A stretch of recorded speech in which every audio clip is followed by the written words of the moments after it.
एक रामायण का बहुत बड़ा संदेश है कि यदि हम डॉक्टर बने हैं, भगवान ने हमको विद्या दी है, तो इस देश की जनता के कल्याण के लिए उस विद्या का प्रयोग करना। जरूर आप फी ले सकते हैं, जो आपकी फी है वो ले सकते हैं, किंतु जूठा ऑपरेशन कभी मत करना। कभी ग्लूकोज की बोतल चढ़ाकर पैसा मत लेना, या 2 गुना 3 गुना दवाई लिखकर ये जो मेडिकल वाले होते हैं उनके साथ कमीशन रखकर ज्यादा दवाइयां मत देना।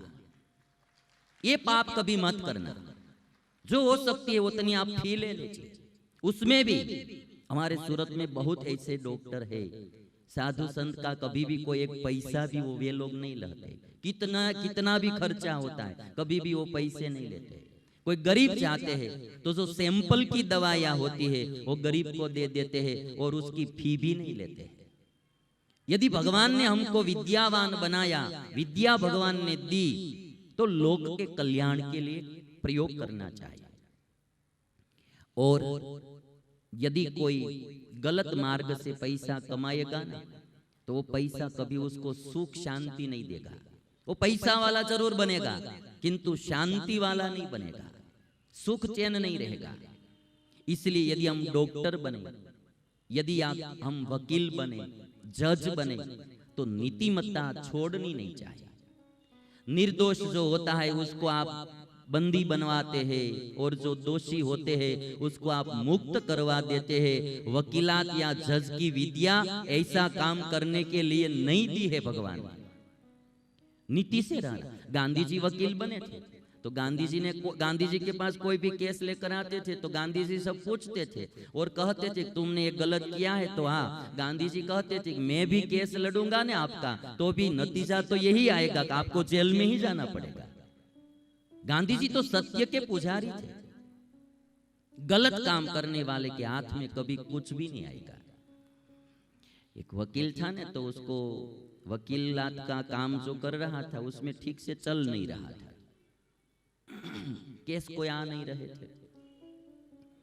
तो थोड़ा कुछ आयुर्वेदिक दवा के बारे में, दवाई के बारे में वो जानता था, तो उन्होंने सोचा कि छोटा सा एक क्लिनिक खोल दूं और आयुर्वेदिक दवाइयां मैं जानता हूं, तो इस धंधा में मैं सफल हो जाऊंगा।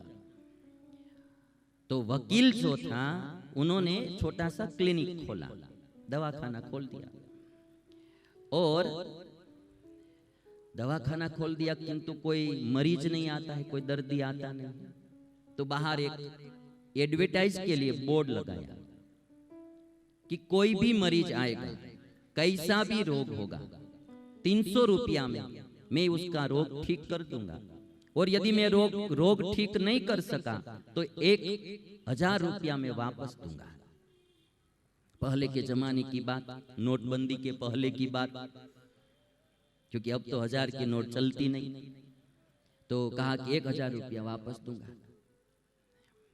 तो एक दिन ट्रैफिक कंट्रोलर था, जो ट्रैफिक पुलिस, वो घर पे जा रहा था, उन्होंने बोर्ड पढ़ा। पूरे दिन कोई चाय पानी का हुआ नहीं था ट्रैफिक पुलिस को। ट्रैफिक पुलिस होते हैं ना, वो 4 रास्ते पर खड़े रहते हैं और कोई भी निकलता है, इधर ले लो, इधर ले लो, फिर कोने में लेकर सब व्यवहार होता है। 50-50 जो कुछ करना है वो सब कोने में होता है।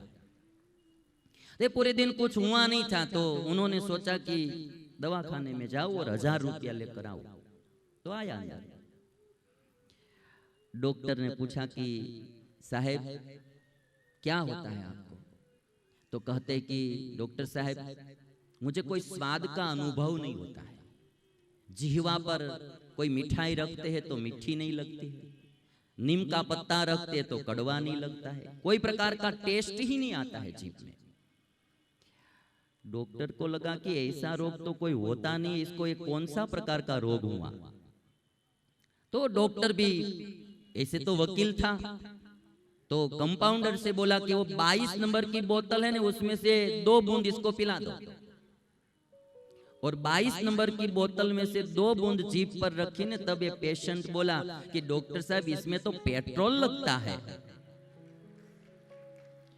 तो डॉक्टर ने कहा कि टेस्ट आने लगा, लाओ 300 रुपया। ये मुफ्त का 1000 लेने के लिए गया ने, अपना जेब में से 300 गया। आराम का जो लेने के लिए जाएगा, आराम का खाने का जो सोचेगा, उसकी यही दशा एक न एक दिन होगी। तो फिर घर पे चला गया ट्रैफिक पुलिस, नींद नहीं आई।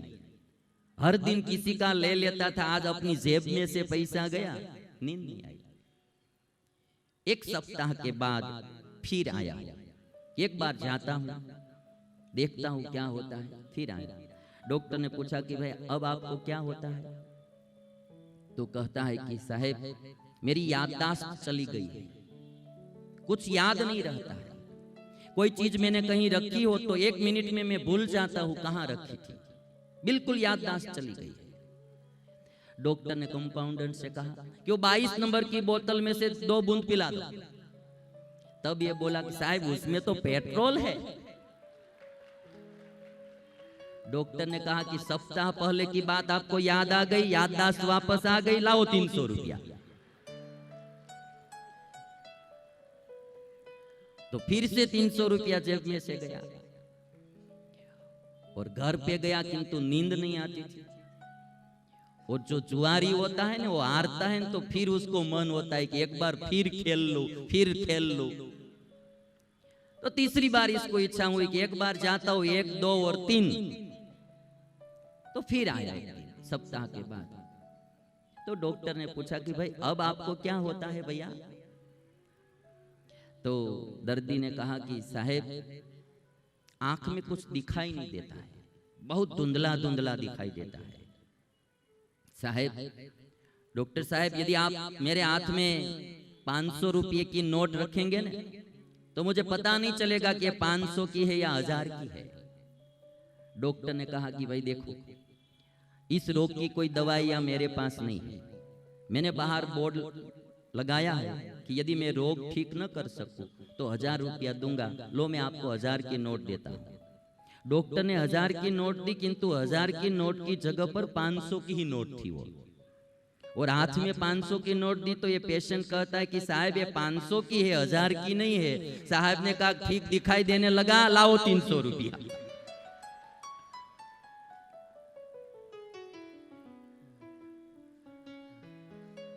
तो हराम का खाने के लिए जाएंगे तो यही दशा होगी ही।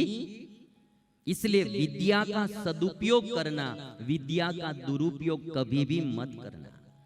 यदि आप डॉक्टर है, इंजीनियर है, वकील है या जज है, कभी भी दुरुपयोग उसका मत करना। ईश्वर ने हमको विद्या दी है तो हमारे देश के कल्याण के लिए, हमारे समाज के कल्याण के लिए उसका उपयोग करना चाहिए।